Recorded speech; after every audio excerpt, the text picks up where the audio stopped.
ఈ యుగంలో ఈ శతాబ్దంలో ఇదిగో ఇలా మా సుగుణ కరుణాకర్ లాగా, మా కళ్యాణ్ లాగా, మా సాయి కుమార్ లాగా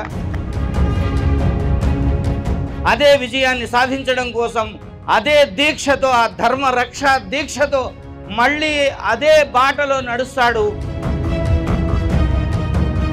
దేవుడికి నమస్కారం చేస్తూ లోపల మాత్రం మనకి చిన్న చెప్పిస్తాడా పెద్ద చెప్పిస్తాడా అనే టెన్షన్తో ఉన్న భక్తులు గుడిని కాపాడలేరు. పూర్ణ సంఖ్య వచ్చింది అంటే అది అనంతం. ఇవాళ దశ స్థాయిలోకి శివశక్తి వచ్చిందంటే దాని దశ మారుతోంది. ఒక దశ నుండి మరో దశలోకి అడుగు పెడుతోంది. అందుకే బయటికి రథం తీస్తోంది.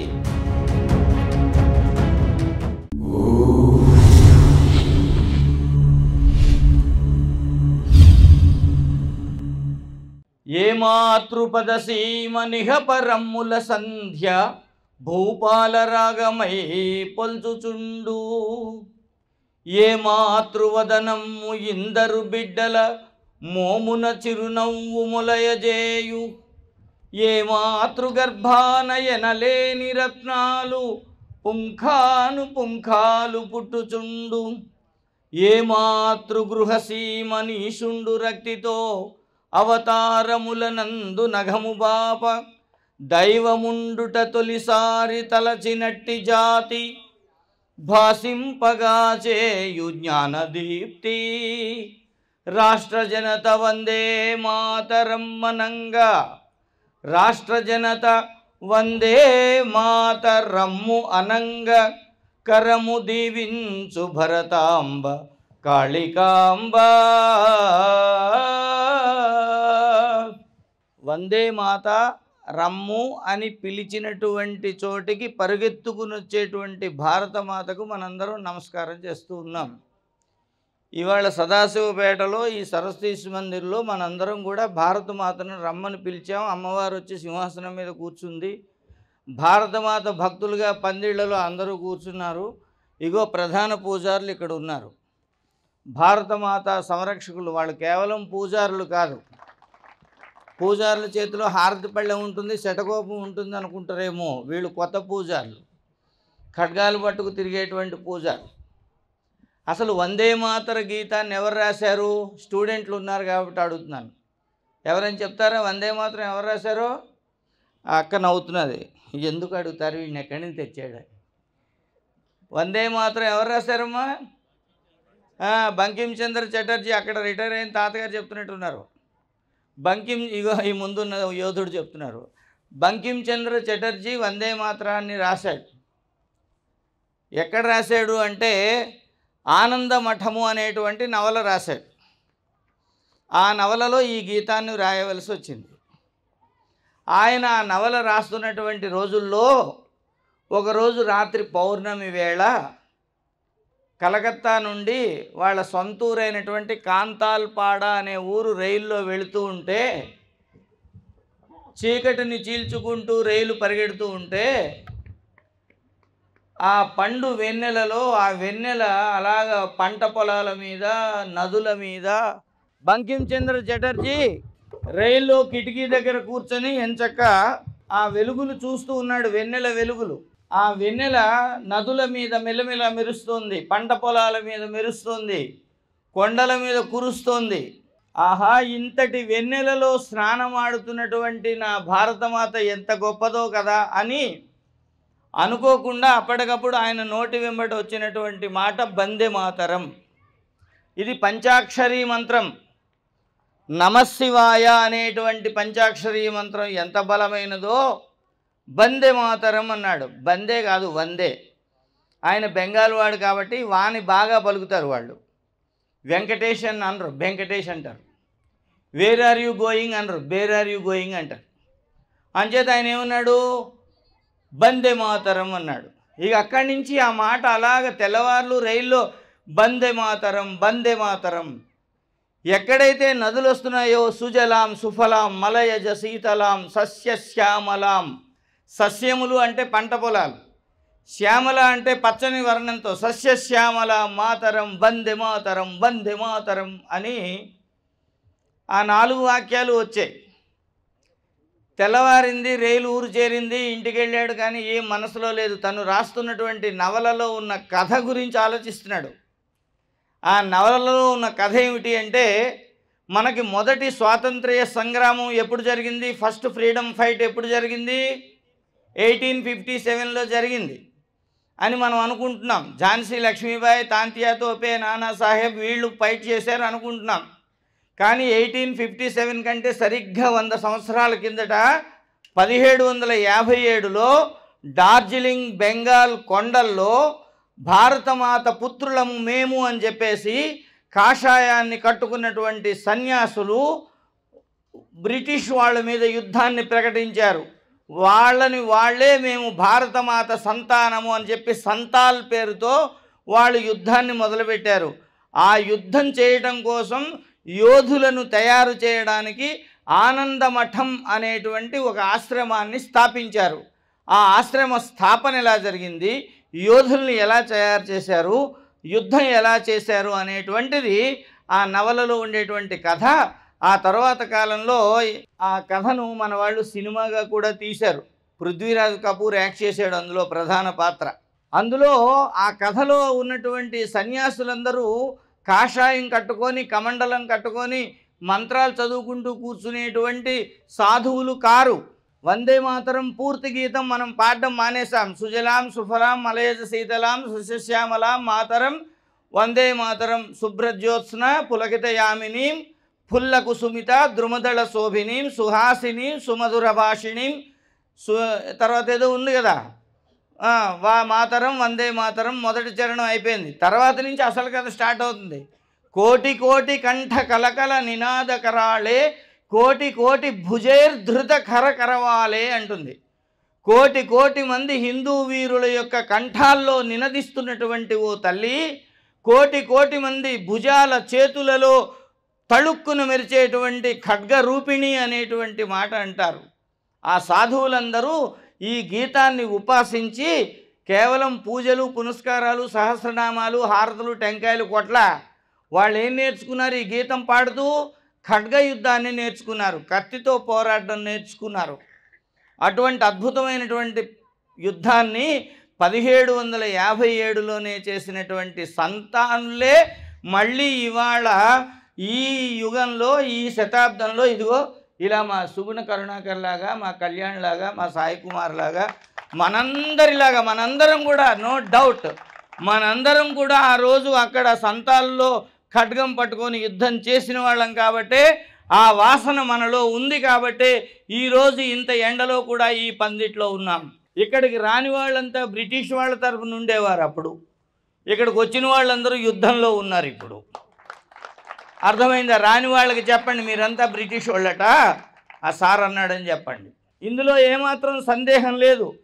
ఏ ఆత్మ అయితే, ఏ జీవుడైతే ఏ ధర్మం కోసం తహతహలాడుతాడో ఆ శరీరం అప్పుడు నాశనం అయిపోయినా సరే మళ్ళీ మరొక్క శరీరాన్ని వెతుక్కొని అదే ధర్మాన్ని సాధించడం కోసం, అదే విజయాన్ని సాధించడం కోసం, అదే దీక్షతో, ఆ ధర్మ రక్ష దీక్షతో మళ్ళీ అదే బాటలో నడుస్తాడు ఆ ఆత్మకు ఉండేటువంటి సంస్కారం వల్ల.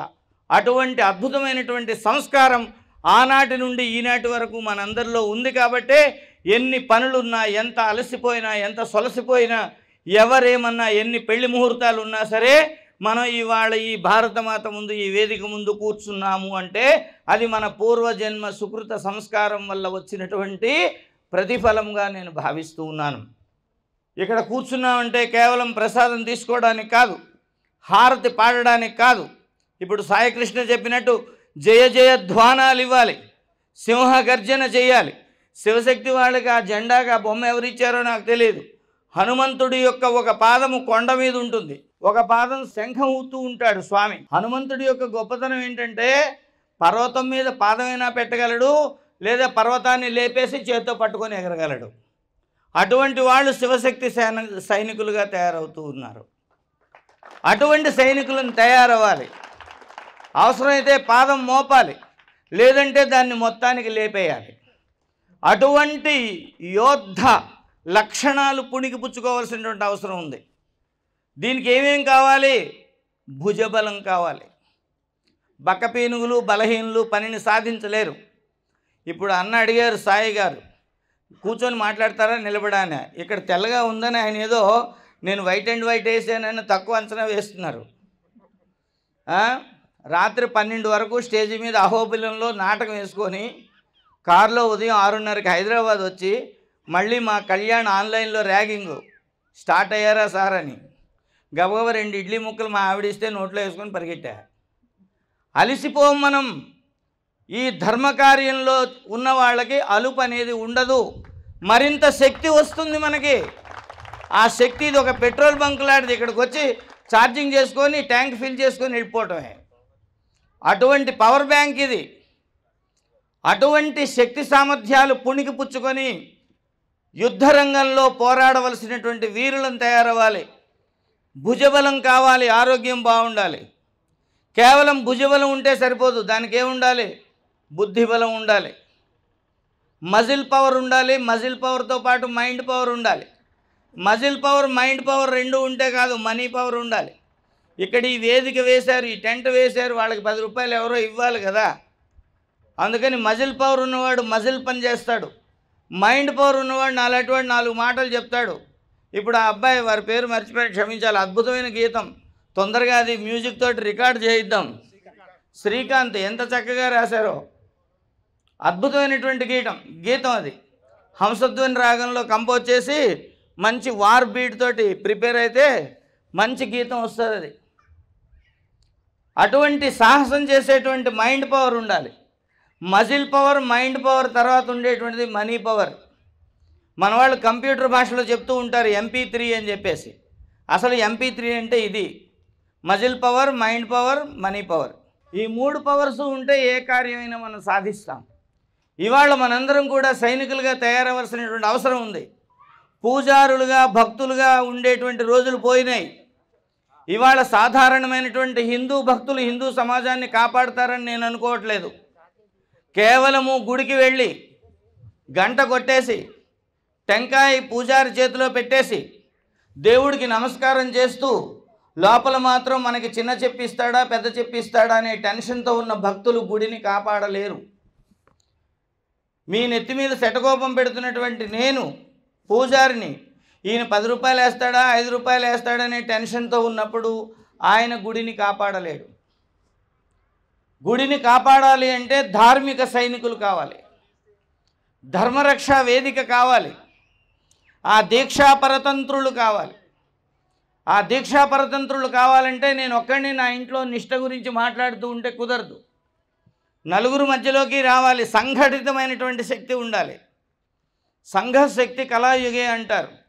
సంఘటనలో అందరం కలిసి ఏకత్రితంగా ఉండటంలో ఆ శక్తి అద్భుతంగా ఉంటుంది.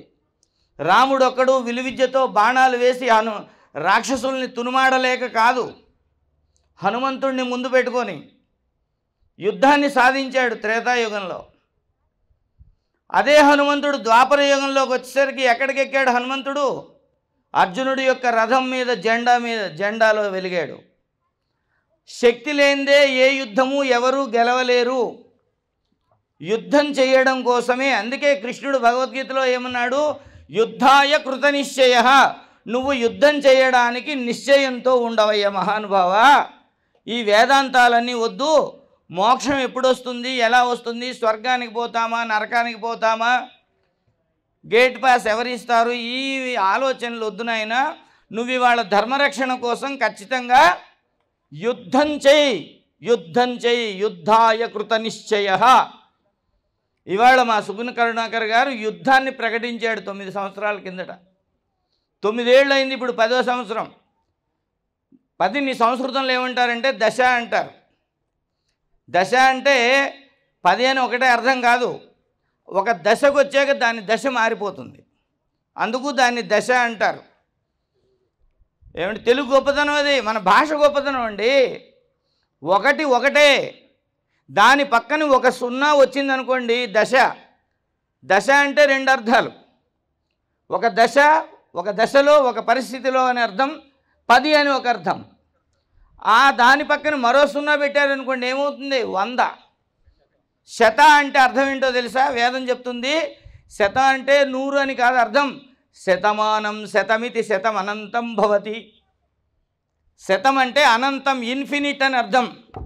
శతాయుష్మాన్ భవ, శతమానం భవతి అని ఎందుకంటారంటే కరెక్ట్గా ఆధార్ కార్డు పట్టుకొని 100 సంవత్సరాలు బతికి 100 సంవత్సరాలు అయిపోగానే ఆ కార్డు చింపేసి ఎందులోనూ దూకేని కాదు అర్థం. శత అంటే అనంతముని అర్థం. దాని పక్కన మరో సున్నా పెడితే సహస్రం 1000, సహస్రమితి అనంతం భవతి అంటుంది. సహస్రశీర్ష పురుష సహస్రాక్ష సహస్రపాత్ అని వేదం చెప్తుంది.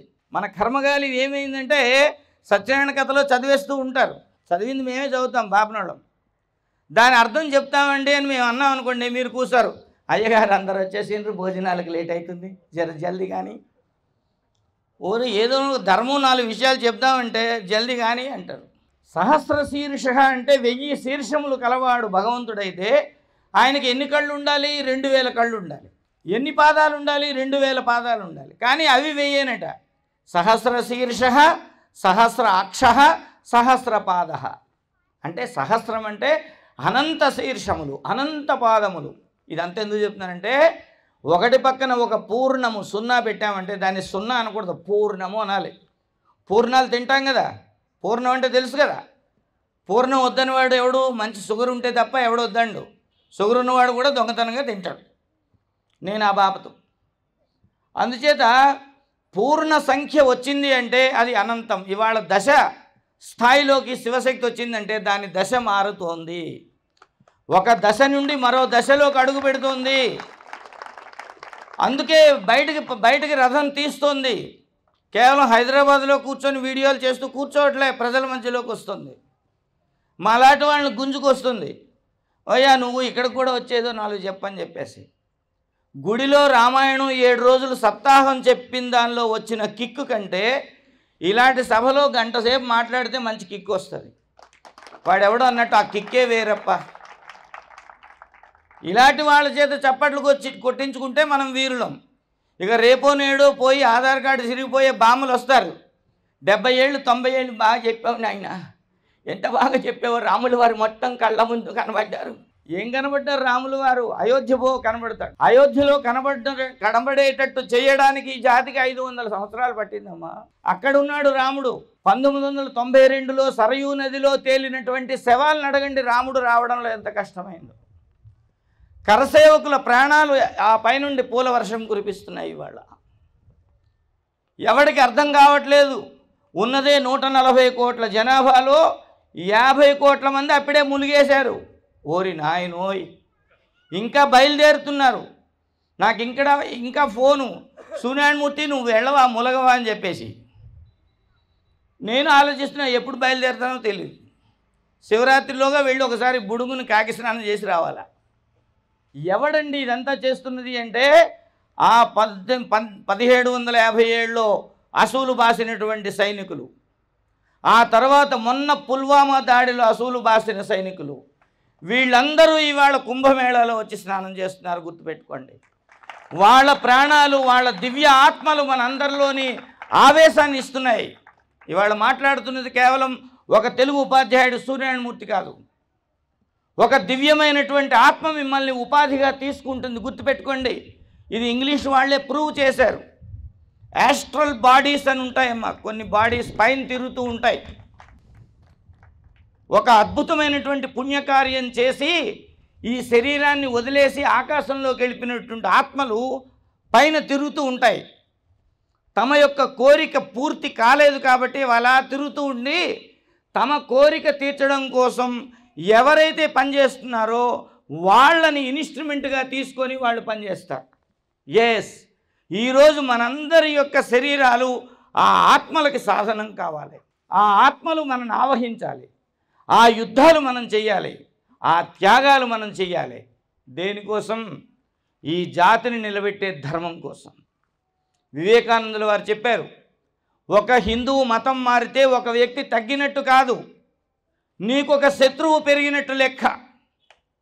ఒక శత్రువు పెరిగినట్టు లెక్క. నేను చాలామంది క్రిస్టియన్ ఫాదర్ల మధ్యలో తిరిగా. వీళ్ళతో ఫ్రెండ్షిప్ చేస్తాం కదా, ఎప్పుడైనా ఒకసారి మన మాట అంటారేమో అంటే, అబ్బే ఎక్కడైనా బావ కానీ వంగతోట కాడ బావ కాదు. మాది మాదే, మీది మీదే. మిస్సమ్మ సినిమా చూసారా? కొత్తది కాదు, పాతది. ఎన్టీఆర్, సావిత్రి, రావోయి చందమామ అనే పాట ఉంది కదా, అందులో కవి చాలా గొప్ప మాట రాశాడు తెలివిగా. తన మతమేదో తనది, మన మతమసలే పడదోయ్, మనము మనదను మాటే అననీయదు తాననదోయ్. ఎవరి మిస్సం అంటే సోనియా గాంధీ. అర్థమైందా? మనము మనదను మాటే అననీయదు తాననదోయ్. అర్థమైందండి? ఒకప్పుడు వాళ్ళు ఏదో తప్పండి, అలాగా నవ్వద్దు. ఒకప్పుడు వాళ్ళు ఏదో ఈ జాతికి మేలు చేశారు, వెరీ గుడ్. ఇవాళ ఆ హస్తం ఏమైంది? భస్మాసుర హస్తం అయిపోయింది. మూర్తి గారు దశావతారాలు అంటారు కదా, ఎన్నండి? మనకి పాండిత్యం ఎక్కువ కదా. మత్స్య కూర్మ వరాహ వామన టక టక టక చెప్పేశాం. అబ్బబ్బా, మీరు చాలా జీనియస్ సార్, ఎంత బాగా చెప్పారు. బుద్ధావతారం, కల్కి అవతారం, మొత్తం 10 అవతారాలు పటపటపట చెప్పేశాం. పండితులం కదా, అందుకని చెప్పేస్తే ఏమైంది? 10 అవతారాలు. 10 అవతారాలు విష్ణుమూర్తివే కదండి. నాకు చాలా ఉత్సాహం అయిపోయింది. ఈమె క్రిస్టియన్ అయి ఉండి మన దేవుడు అవతారాల గురించి అడుగుతుంది కదా. నేను చాలా ఉత్సాహంగా చెప్పా. ఫైనల్గా ఆమె పంచ్ ఏంటంటే, ఇక మీ విష్ణుమూర్తి అవతారాలు అన్నీ అయిపోయండి, ఇక మీ అందరికీ మా దేవుడే దిక్కు, మా ప్రభువే దిక్కు అన్నది. అప్పుడు మిత్రులారా, అప్పుడు మనలో ఉన్న అపరిచితుడు బయటికి రావాలి. కేవలము రాములాగుంటే కుదరదు, అపరిచితుడు బయటికి రావాలి. ఇగో తల్లి దా కూర్చో. దశ అంటే 10 అని అర్థం కాదమ్మా. ఒక దశలో ఒక అవతారం వస్తుంది. ఎవరిని ఎప్పుడు ఎలా వెయ్యాలో తెలియదు. త్రేతాయుగంలో బాణం ఉంది కాబట్టి అది పట్టుకొని అవతారం వచ్చింది రాముడుగాను. రామావతారంలో పెద్ద విల్లు పట్టుకొని పుట్టిన స్వామి, ఆయన అకౌంట్ చాలా తక్కువ. ఆయన మొదట అకౌంట్ ఓపెన్ చేసింది ఎక్కడండి? ఎవరిని వేశారండి? తాటకను వేసేసాడు. ఎప్పుడు? 15 ఏళ్ల వయసులో. 15 ఏళ్ళ వరకు అకౌంట్ ఓపెన్ చేయలే ఆ స్వామి. కృష్ణావతారం అలా కాదయ్యా. స్వామి 6వ నెల నుండే పుట్టడమే ఒక రెడ్ బుక్తో పుట్టాడయ్యా. లిస్టెడ్, అక్కడే లిస్టు టిక్ పెట్టుకొని వచ్చాడు. 6వ నెలలో మొదటిది వేసింది ఎవరిని? పూతన. ఆయన లేడీనే వేసాడు, ఈయన లేడీనే వేశాడు. ఈ కేడీ లేడీస్ అందరూ ఇవాళ కూడా వేషాలు మార్చుకొని తిరుగుతున్నారు. కాకపోతే ఆ రోజుల్లోనేవో చీరలో కోకలో కట్టారు, ఇప్పుడు జీన్స్ టీషర్ట్లు వేసుకొని తిరుగుతున్నారు గల్లీల్లో. అప్పటి శూర్పణఖలు వాళ్ళు కూడా ఇప్పుడు తిరుగుతున్నారు. మన పిల్లలు జాగ్రత్త, మన లక్ష్మణ స్వామి జాగ్రత్త. Hello, where are you going? Sunday I am free you know. మా హైదరాబాదు హరిహర కళాభవన్ దగ్గర, మా కర్మగాలి హరిహర కళాభవన్ మున్సిపాలిటీ వాళ్ళే నిర్మించారు. కానీ ఒక్క ఆదివారం కూడా వేరే వాళ్ళెవరు అందులో కార్యక్రమం చేయలేరు. ఎందుకంటే సంవత్సరం రాగానే వాడు జనవరి 1 నాడే రాబోయే 52-54 వారాలకి బిల్లు కట్టేసి బుక్ చేసేస్తున్నాడు చర్చి వాడు. అక్కడ 250 మంది అమ్మాయిలు, అబ్బాయిలు కాదు, అమ్మాయిలు హ్యాండ్ బ్యాగ్ వేసుకొని ఇంత చిన్న వైన్ బాటిల్ అందులో పెట్టుకొని, వైన్ పక్కనే ఉంటుందండి వాళ్ళ డివైన్. ఏది? చిన్నది వైన్ పక్కనే డివైన్, రెండు ఒక బ్యాగులోనే ఉంటాయి వాళ్ళకి, వైను డివైను. అర్థమైందండి? ఇవి రెండు మోసుకొని ఎక్కడైనా డైన్ ఎవడు మేపుతాడా, ఏ హోటల్కి తీసుకెళ్తాడా, ఓ బకరా, హిందూ బకరా కోసం వెతుకుతూ ఉంటారు. మన పోరగాళ్ళు ఉంటారు కదా అక్కడ స్టైల్గా హెయిర్ కట్ వేసుకొని ఇట్టాగా. ఇక వీళ్ళు వెంటబడి, హాయ్ ఇవాళ నేను ఫ్రీ, ఎక్కడికి రావాలి? ప్రేయర్ మీటింగ్ వెళ్తున్నాం, నువ్వు వస్తే ప్రేయర్ అయిపోయాక లంచ్. ఇది పరిస్థితి. వీళ్ళందరూ ఎవరంటే శూర్పణఖ, తాటక, పూతన సంతానం. ఈ దిక్కుమాలిన సంతానానికి ముక్కు చెవులు కొయ్యాల్సిన అవసరం ఉందా లేదా? అది ఎవరు కొయ్యాలి? సుగ్గుని కరుణాకర్ కదా, ఆయన విశ్వామిత్రుడు లాంటివాడు, తయారు చేస్తాడు, కొయ్యి అని చెప్తాడు అంతే. యాగరక్షణ కోసం రామలక్ష్మణుల్ని తీసుకెళ్ళాడంతే విశ్వామిత్రుడు. ఎవరు వేయాలి? రాముడే వేయాలి బాణం.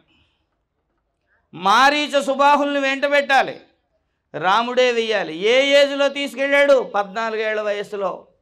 అంటే 9th క్లాస్ వయసులోనే సమాజ సేవ కోసం అయోధ్యను విడిచిపెట్టి పిల్లల్ని తీసుకెళ్ళాడు. ఇక మా స్కూల్లో ఆవిడ నన్ను అడిగింది, ఈ దశ అంటే 10 అవతారాలే, మీకు మా దేవుడే దిక్కు అని చెప్తే అప్పుడు నేను అన్నాను, ఇదిగో అమ్మాయి, దశ అంటే 10 అని కాదు, ఒక దశలో ఒక అవతారం వస్తుంది. అందుకే భగవద్గీతలో సంభవామి యుగే యుగే అన్నాడు స్వామి. ఎప్పుడు పడితే అప్పుడు నేను వస్తాను మళ్ళీ మళ్ళీ అన్నాడు. ఆయన సంతకం పెట్టి బ్లాంక్ చెక్ మనకి ఇచ్చాడు. ఆ డేట్ అర్థం కాక చచ్చిపోతున్నాం మనం. నేను మళ్ళీ వస్తా అని చెక్ ఇచ్చాడు మనకి, ఆ డేట్ అర్థం కాలే. ఒకవేళ నిజంగా ఇప్పుడు శ్రీకృష్ణుడు వచ్చి, ఒరే నేను వచ్చాను రా సూర్యనారాయణమూర్తి, ఈ కలియుగంలో మళ్ళీ అవతరించానన్నా, ఏ ఊరుకో స్వామి, నీ దగ్గర ఫ్లూట్ లేదుగా. నేను ఏదో ప్రశ్నలు అడుగుతాను, ఎందుకంటే ఆయన గురించి చదువుకున్నా కదా కొన్ని కథలు. నువ్వు వచ్చావు సరే, రాధాకృష్ణులు అంటారుగా, రాధ ఏది? పూరి విధవా, నేను రాధాకృష్ణుడిని కాదురా, ఇప్పుడు గీతాకృష్ణుడిని, భగవద్గీత బోధించి యుద్ధం చేయమనడానికి వచ్చినటువంటి కృష్ణుడిని. ఆ కృష్ణుడి యొక్క రూపాలే ఇవాళ సమాజాన్ని ముందుండి ధర్మం వైపు నడిపిస్తున్నాయి. అదిగో వాళ్ళే వేదిక మీద కూర్చున్నారు. మరి వాళ్ళైతే నువ్వెవడవయ్యా అంటే, ఎస్ నేనే విశ్వామిత్రుడిని, నేనే వశిష్ఠుడిని, నేను గురువుని, నేను ఉపాధ్యాయుడిని, క్లాసులో పాఠాలు చెప్తాను. 34 సంవత్సరాలుగా పిల్లలకి ఒక అపశబ్దం చెప్పకుండా ఛాలెంజింగ్గా పాఠాలు చెప్తున్నాను. ఇవాళ 2 పాఠశాలలు నడుపుతున్నాం. మా పాఠశాలలో రోజు భగవద్గీత చదవాల్సిందే, సరస్వతి ప్రార్థన జరగాల్సిందే, వందే మాత్రం పూర్తి పాఠం చదవాల్సిందే. వాడు తురకైనా మరకైనా గొర్రెైనా బర్రెైనా ఎవడైనా సరే, mister Murthy sir, we don't read that, we are protestants కొట్టే మళ్ళీ హార్ట్లో స్టంట్ వేసుకోవాలా. నువ్వు ఎక్కడ బతుకుతున్నావు? ఈ దేశంలో ఉన్నప్పుడు, ఈ మట్టిలో ఉన్నప్పుడు ఖచ్చితంగా ఇది చదవాల్సిందే. నీకు అక్కర్లేకపోతే టీసీ ఇస్తా, వెళ్ళి పక్కకి వెళ్ళిపో. అర్థమైందా? అవసరం లేదు. ఇంకొకటి కూడా మేము అనౌన్స్ చేసి ఇంప్లిమెంట్ చేస్తున్నాం, ఎవరైనా ట్రై చేయొచ్చు. బిలో 40 వాళ్ళకి ఆఫర్, 40 దాటిన వాళ్ళకి లేదు. మీకు 3 పిల్లలు ఉంటే కనుక ఒక పిల్లాడికి కానీ పిల్లకు కానీ ఎడ్యుకేషన్ 10th వరకు ఫ్రీ. ఇది విన్నారు, ముస్లింలు విన్నారు, బలబల బలబల వచ్చారు. వామ్మో, ఇంత పొట్టేసుకొని వచ్చింది, సంఖలో ఒకటి, చేతిలో ఒకటి, లోపల ఇంకొకటి వచ్చేసి, మీరేదో ఆఫర్ పెట్టారట సార్, మాకు అడ్మిషన్ కావాలంటే ఇస్తానమ్మా, మీరు మైనారిటీ కాబట్టి ఈ ఆఫర్లో చిన్న సవరణ, మీరు 3 తోటే ఫుల్ స్టాప్ పెడితే ఇస్తా, 4 ఉంటే మాత్రం ఇవ్వ. ప్రతి రాజ్యాంగానికే 186 సవరణలు చేశాం. ఆఫ్టర్ ఆల్ నా స్కూల్లో ఒక సవరణ చేసుకుంటే ఏందండి కదా. అందుకని 3 తోటి మీరు ఫుల్ స్టాప్ పెట్టి సర్టిఫికేట్ తెస్తే ఫ్రీ ఇస్తా.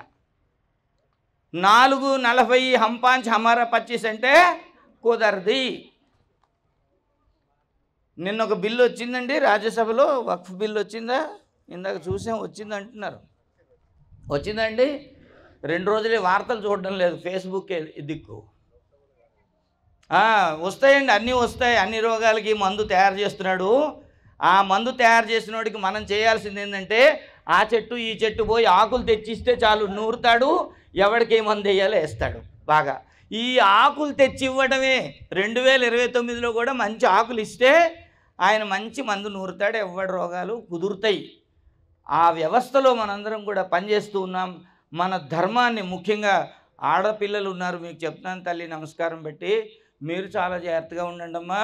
దయచేసి లెగ్గింగ్స్ వేయకండి, లూజ్గా ఉన్న వస్త్రాలు వేయకండి. పిల్లలకి లూజ్గా ఉన్న వస్త్రాలు వేయొద్దు, మగవాళ్ళు కానీ ఆడవాళ్ళు కానీ.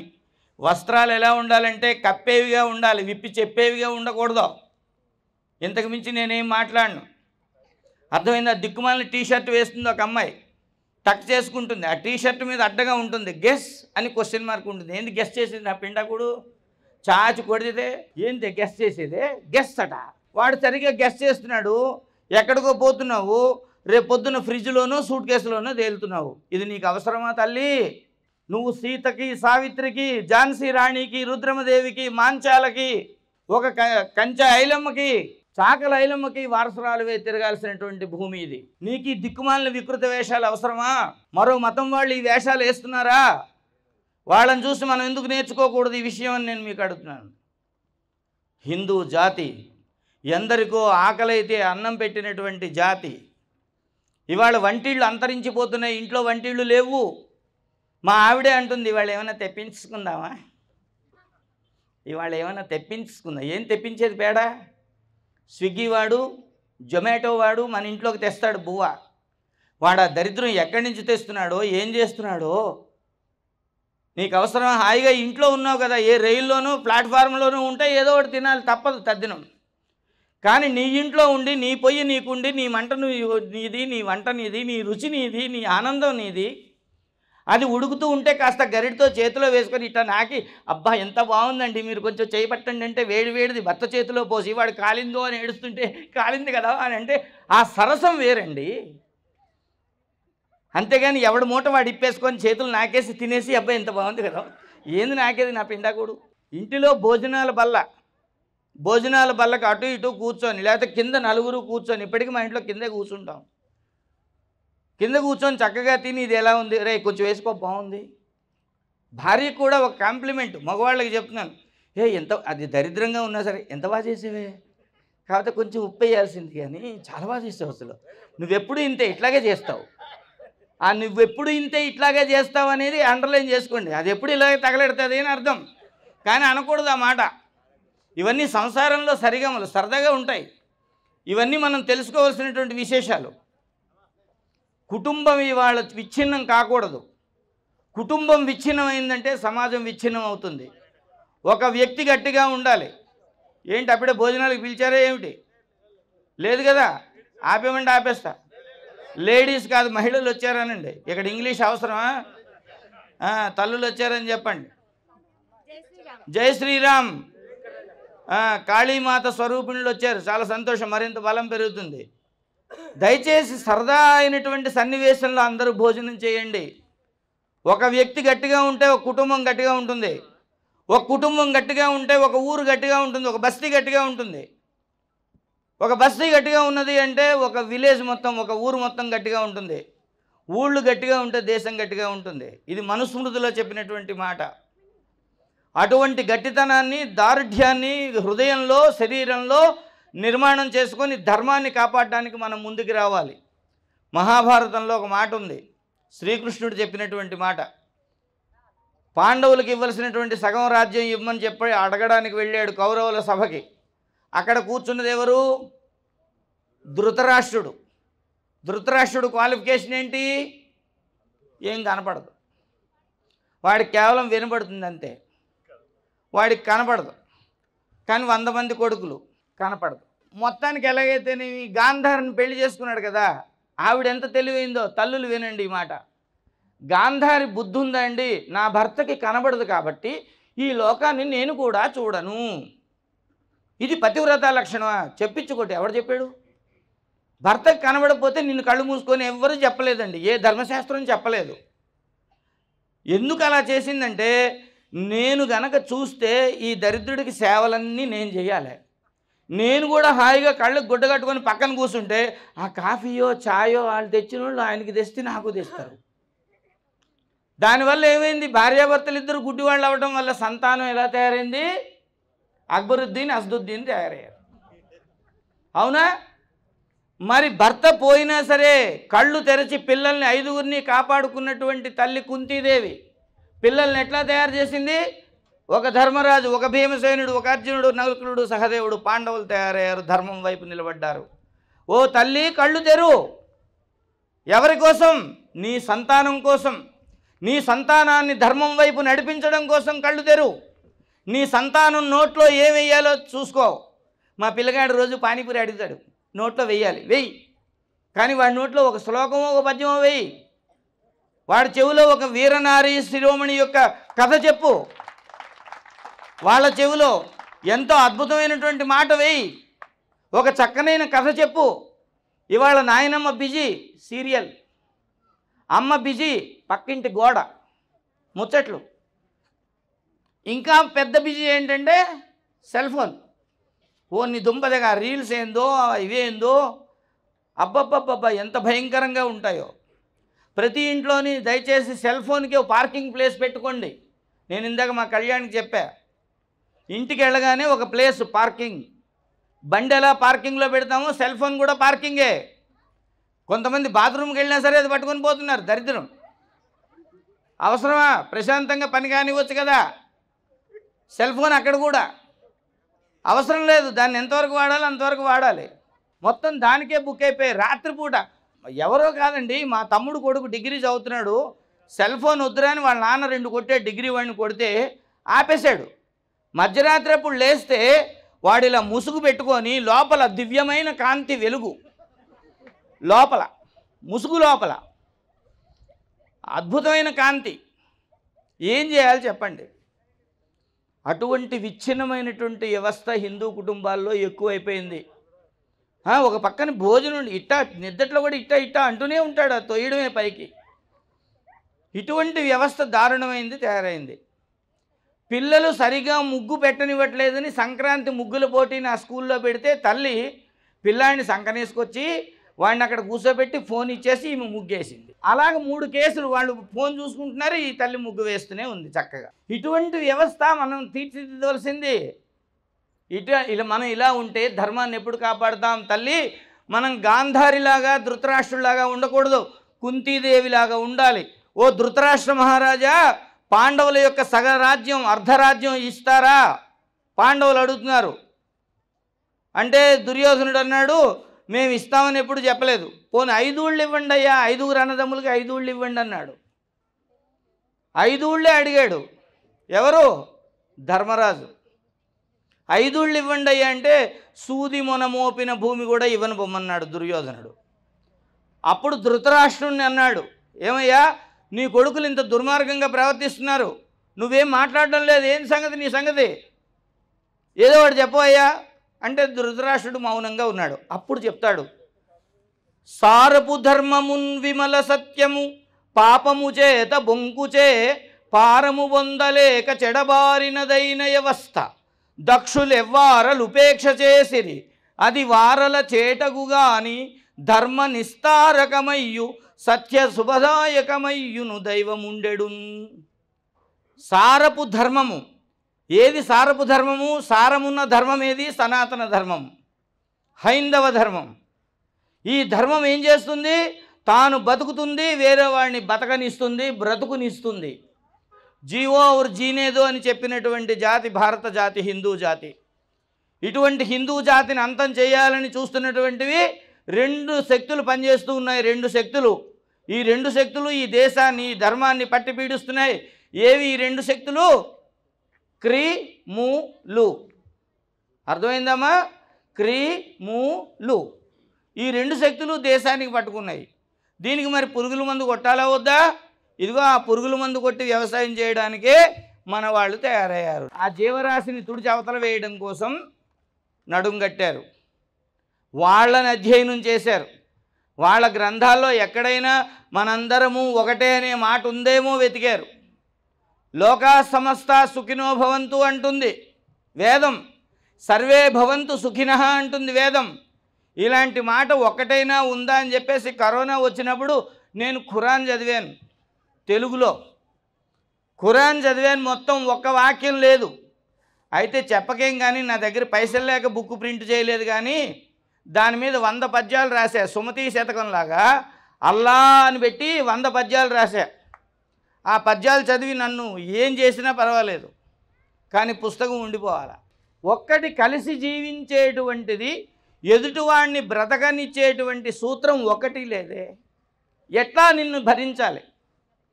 పోనీ ఇక్కడంటే హిందువులు ఉన్నారు, ముస్లింలు ఉన్నారు, అందరూ ఉన్నారు. అందరూ ముస్లింలు ఉన్న దేశాలు ఏమన్నా సుఖంగా ఉన్నాయా? ఏమన్నా బాగున్నాయా? అక్కడ బాంబు పేలింది, ఆఫ్ఘనిస్తాన్లో బాంబు పేలింది 60 మంది, పాకిస్తాన్లో బాంబు పేలింది 70 మంది. అంటే నువ్వేం చేయగలుగుతున్నావు? చంపగలుగుతున్నావు, చావగలుగుతున్నావు. కానీ ఈ భారత జాతి, హిందూ జాతి బ్రతకగలుగుతుంది, బ్రతికించగలుగుతుంది. అటువంటి ఉన్నతమైనటువంటి జాతి నిరంతరం బ్రతకవలసినటువంటి అవసరం ఉంది. ఈ జాతి బ్రతికితేనే ప్రపంచం హాయిగా ఉంటుంది. గుర్తుపెట్టుకోండి, ప్రపంచం అంతా హాయిగా ఉండాలంటే హిందూ జాతి హాయిగా ఉండాల్సిందే, హిందూ జాతి రక్షింపబడాల్సిందే. అందువల్ల హిందువులందరూ శక్తి సమన్వితమై బలంతో నిలబడి గట్టిగా గర్జించవలసినటువంటి అవసరం ఉంది. స్వయమేవ మృగేంద్రత, చెప్పండి ఒకసారి, స్వయమేవ మృగేంద్రత. నేను సింహాన్ని. చెప్పండి. మియావ్. పిల్లిలాగా అరుస్తున్నారు, భోజనం వైపు చూస్తున్నారు, అది పెడితే మేము అరుస్తాం అన్నట్టుగా. కుదరదు. నేను సింహాన్ని. గర్జించాలి. స్వయమేవ మృగేంద్రత అంటుంది వేదం. మృగరాజులా బ్రతుకు. గర్జించమంటుంది అంతే, చంపేయమంటంలే, గర్జించు అంటుంది. మన తెలుగులో అమ్మ పెద్దవాళ్ళు ఉన్నారు, వాళ్ళకి తెలుసు ఈ సామెత. ఇంట్లో ఏదో గొడవ జరుగుతుంటే తండ్రి ఏం మాట్లాడకుండా కూర్చున్నాడు అనుకోండి, భార్య వచ్చి అంటుంది, ఇంత అవుతున్నా నీకు సీమ కుట్టినట్లేదా అంటారు కదండి. ఏమమ్మా, ఆ తల్లి బాగానే అవుతుంది, అవునా? ఇంత అవుతున్నా నీకు సీమ కుట్టినట్లేదు కదా. ఈ సామెత ఎందుకు వచ్చిందో తెలుసా? మనకి తాతలు చెప్పినటువంటి తెలుగు కథ వల్ల వచ్చింది. మనకి మంచి కథ ఏమిటంటే, తల్లులు చెప్తూ ఉంటారు, జాగ్రత్త వినండి. 7 చేపల కథ ఉంది మనకి. రాజుకి 7 కొడుకులు ఉన్నారు. 7 వేటకెళ్ళారు. ఈ కథ అందరికీ తెలుసు కదా. 7 చేపలు తెచ్చారు, ఎండలో వేశారు. ఓ చేప ఎండలేదు. ఇక అక్కడి నుంచి ఏమీ చేప ఎండలేదు, ఏదో చెప్తే చివరి లైన్ ఏంటి? నా బంగారు పుట్టలో వేలు పెడితే నేను కుట్టనా అని ఎవరన్నారు? చీమ అన్నది కదా. ఇప్పుడు ఈ కథని 3 భాగాలు చేసి మనం అధ్యయనం చేద్దాం. ఈ అధ్యయనం నేను ఇవాళ చేసింది కాదు. 2002లో ఆంధ్రభూమి అనే పత్రికకి ఒక హాఫ్ పేజ్ వ్యాసం రాస్తే వాళ్ళు వేశారు అంటే ఇదేదో కొంచెం స్టాండర్డ్ ఉన్నట్టే కదా. అందుకని అక్కడి నుంచి ధైర్యంగా చెప్తున్నాను. ఇందులో మొదటి భాగము మన భారతీయ హిందూ సంప్రదాయాన్ని చెప్తుంది. గుర్తుపెట్టుకోండి అందరూ, మన భారతీయ సంప్రదాయాన్ని చెప్పేది మొదటి భాగం. ఎక్కడి వరకు అంటే, రాజుగారికి 7 కొడుకులు ఉన్నారు. ఎందరున్నారు? 7. ఎందరు? 7 ఉండాలి ప్రతి ఇంట్లో. ఇక నుండి కొత్తగా పెళ్ళైన వాళ్ళందరికీ చెప్పండి, ఇంటి నిండా సంతానం ఉండాలి. మేము 5 అన్నదమ్ములు, అక్క చెల్లెళ్ళం. మా అమ్మ వాళ్ళ అమ్మకి 11 మంది. మా అమ్మ రోల్ నెంబర్ 2.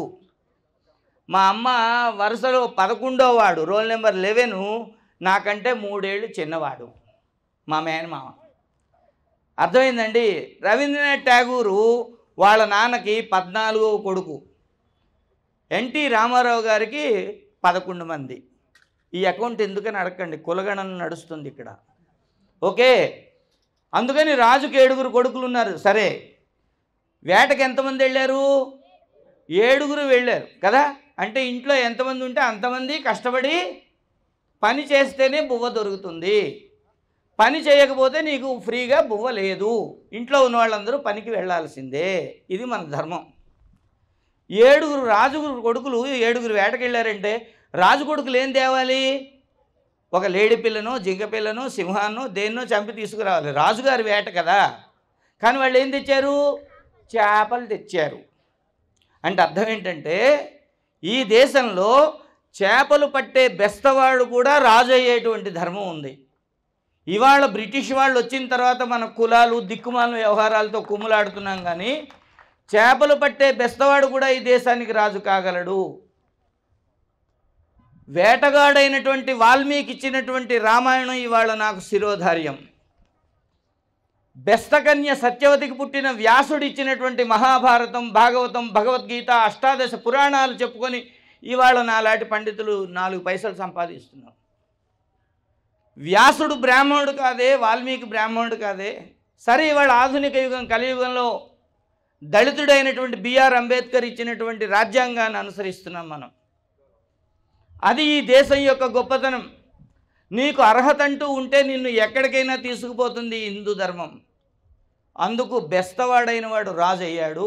ఇంకొక ధర్మం ఏంటంటే, వాడు రాజైనా తన పిల్లలకి తన ధర్మాన్ని బోధించాడు. అంతే తప్ప ఏసీ రూమ్లో కూర్చోబెట్టి అరే మీరు రాజు కొడుకులు మీరెందుకురా వేటకెళ్ళడం అని చెప్పలే. ఎంత గొప్పవాడివైనా సరే సమానత్వంతో అందరితో పాటు సమాజంలో నువ్వు కష్టపడవలసిందే. ఇవాళ నా కొడుకు 6th క్లాస్ చదువుతున్నాడు, నా స్కూల్లోనే ఉంటాడు. అందరి పిల్లలతో వరండాలో కూర్చొని వాడు కప్పు ఓపెన్ చేసుకొని తింటాడు. నిజానికి వాడిని నేను తీసుకొచ్చి నా ఫ్యాన్ కింద కూర్చోబెట్టి తినిపించవచ్చు, నన్ను ఎవడు అడగడు. కానీ వాడికి విషయం తెలియాలి. రాజు కొడుకులు 7 వేటకెళ్ళి 7 చేపలు తెచ్చారు, ఎండ వేశారు. ఇంతవరకు భారతీయ ధర్మం. ఇప్పుడు సమస్య స్టార్ట్ అయింది. ఏమిటి? ఒక చేప ఎండలేదు. ఏమంటే ఎండపోతే ఏం చేస్తారండి మీరు? ఏం చేస్తారు సార్? ఎండపోతే తీసి ఎండలో వేస్తాం. స్నానం చేసి లుంగి ఇక్కడ ఆరబెట్టాం, నీడ వచ్చేసింది, ఎండ లేదు, ఏం చేస్తాం? ఎండ ఉన్న దగ్గర వేస్తాం. అంటే వెంటనే పని చేయాలి కదా. కానీ ఆ కథలో ఏం జరిగింది? ఎవ్వడూ పని చేయలే, అందరూ ప్రశ్న వేయడం మొదలుపెట్టారు. ఈ ప్రశ్నించడం నేర్పింది ఎవరంటే కమ్యూనిస్టులు నేర్పారు, దరిద్రులు. వాడు ప్రశ్నించడమే తప్ప పనిచేయడం మానేశారు. అందుకే అన్ని కంపెనీలు నాశనం పట్టాయి. ఎక్కడ వాళ్ళు యూనియన్ పెట్టారో అక్కడ నాశనం అయిపోయింది. పని చేయడం మానేశాం. ఏమీ చేప ఎండలేదు అని దాని ముందు మైక్ పెట్టి కెమెరా పెడితే విదురా టీవీ వాళ్ళు అదేమన్నది, నాకు గడ్డిమేటు చాటు వచ్చిందిరా అన్నది. పోనీ అప్పుడైనా ఈ కెమెరా పెట్టిన మేమేం చేయాలి? ఆ గడ్డి తీయాలి లేదా చేపను తీయాలి. ఈ రెండూ చేయలేదు. మైక్ ఇప్పుడు గడ్డిమేటుకు పెట్టాం. ఏమే గడ్డిమేటు సాటొచ్చినావు అంటే అదన్నది, అదిగదిగదిగా అక్కడ ఆవు ఉందిరా, ఆవు నన్ను మేయలేదు, నన్నేం చేయమంటావు అన్నది. అంటే అర్థం ఏంటంటే ఆహారం ఇక్కడ ఉంది, ఆకలి అక్కడ ఉంది. ఇప్పుడు మీరందరూ నన్ను అంటారు ఆహారం అక్కడున్నది, ఆకలి ఇక్కడ ఉన్నది అని మీరు అంటారు. మహాకవి కాళోజీ నారాయణరావు మాట అన్నాడు, అన్నపు రాసులు ఒకవైపు, ఆకలి మంటలు ఒకవైపు, కమ్మని చకినాలు ఒకవైపు, గట్టి దవడలు ఇంకొక వైపు. కమ్మని చకినాలు ఒక దగ్గర ఉన్నాయి, గట్టి దవడలన్నీ ఇంకో దగ్గర ఉన్నాయి.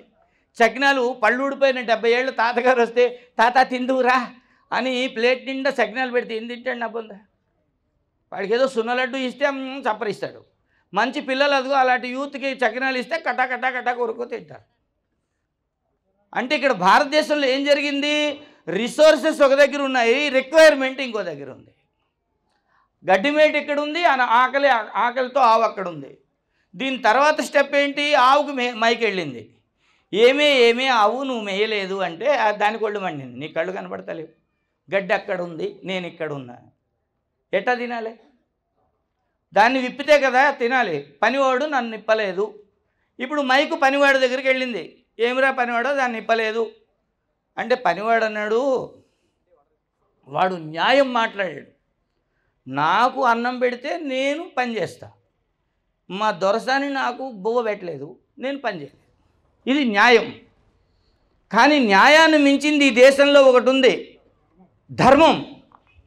నువ్వు తినకపోతే తినకపోవచ్చు, కానీ నోరు లేని ప్రాణి గోమాత అక్కడ ఆకలితో ఉందిరా దరిద్రుడా. ఆ గోమాతకి గడ్డి వేయాలనేటువంటి ఇంగిత జ్ఞానం వీడికి లేదు. వీడు న్యాయమే మాట్లాడతాడు తప్ప ధర్మం మాట్లాడు. ఇంగ్లీషు భాషలో న్యాయము అంటే LAW లా, ధర్మము అనే పదానికి పదం లేదు ఇంగ్లీష్లో. ఎవడైనా ఉందని చెప్పండి, ఇగో ఛాలెంజ్ చేస్తున్నా, ₹1,00,000 ఇస్తా, ₹1,00,000 ఇస్తా. ధర్మం అనే పదానికి ఇంగ్లీష్లో లేదు.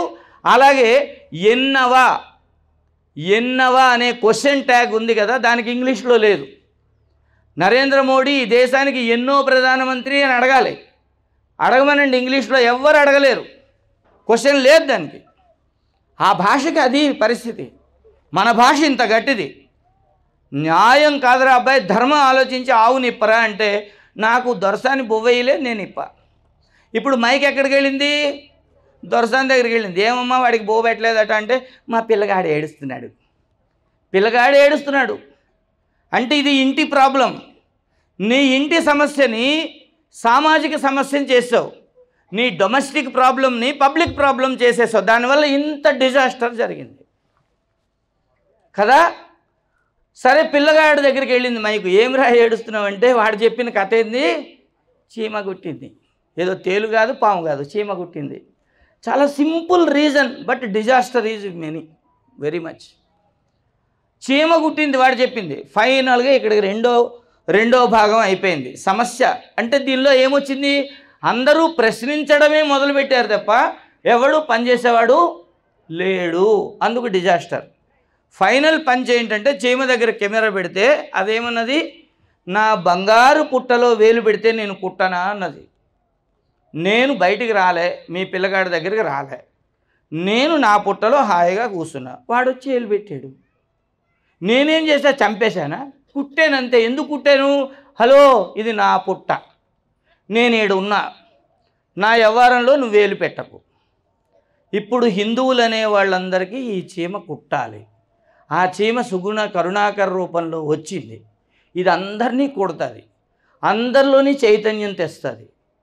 మన హిందూ వ్యవహారంలో, మన గోమాత వ్యవహారంలో, మన దేశ వ్యవహారంలో ఎవరు వేలు పెట్టినా సరే చైతన్యవంతంగా ఆ వేలుని కుట్టవలసినటువంటి అవసరం వచ్చింది, ఆ సందర్భం వచ్చింది.